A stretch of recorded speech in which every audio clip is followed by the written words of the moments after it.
Real state of things. Since everything in this world is brought about by causes and conditions, there can be no fundamental distinctions among things.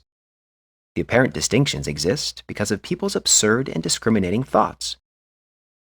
In the sky, there is no distinction of east and west. People create the distinctions out of their own minds and then believe them to be true. Mathematical numbers from 1 to infinity are each complete numbers, and each in itself carries no distinction of quantity. But people make the discrimination for their own convenience so as to be able to indicate varying amounts. Inherently, there are no distinctions between the process of life and the process of destruction. People make a discrimination and call one birth and the other death. In action, there is no discrimination between right and wrong, but people make a distinction for their own convenience. Buddha keeps away from these discriminations and looks upon the world as upon a passing cloud. To Buddha, every definitive thing is illusion. He knows that whatever the mind grasps and throws away is insubstantial. Thus he transcends the pitfalls of images and discriminative thought. People grasp at things for their own imagined convenience and comfort. They grasp at wealth and treasure and honors. They cling desperately to mortal life. They make arbitrary distinctions between existence and non-existence, good and bad, right and wrong. For people, life is a succession of grasping and attachments, and then, because of this, they must assume the illusions of pain and suffering. Once there was a man on a long journey who came to a river. He said to himself, "This side of the river is very difficult and dangerous to walk on, and the other side seems easier and safer. But how shall I get across?" So he built a raft out of branches and reeds and safely crossed the river. Then he thought to himself, "This raft has been very useful to me in crossing the river. I will not abandon it to rot on the bank, but will carry it along with me." And thus he voluntarily assumed an unnecessary burden. Can this man be called a wise man? This parable teaches that even a good thing, when it becomes an unnecessary burden, should be thrown away, much more so if it is a bad thing. Buddha made it the rule of his life to avoid useless and unnecessary discussions. Things do not come and go, neither do they appear and disappear. Therefore, one does not get things or lose things. Buddha teaches that things neither appear nor disappear, since they transcend both the affirmation of existence and the denial of existence. That is, everything being a concordance and succession of causes and conditions, a thing in itself does not exist, so it can be said that it is non-existent.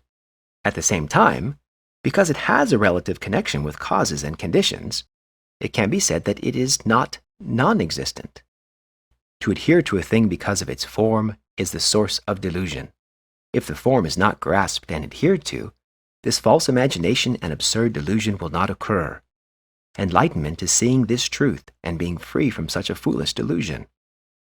The world, indeed, is like a dream, and the treasures of the world are an alluring mirage. Like the apparent distances in a picture, things have no reality in themselves, but are like heat haze. To believe that things created by an incalculable series of causes can last forever is a serious mistake, and is called the theory of permanency.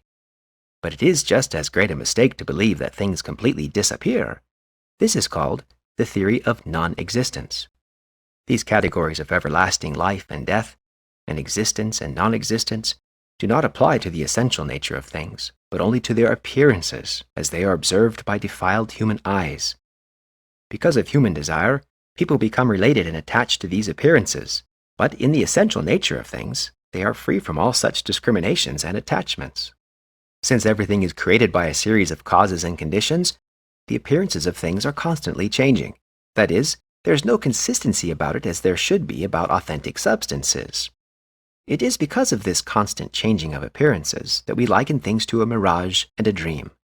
But, in spite of this constant changing in appearances, things in their essential spiritual nature are constant and changeless.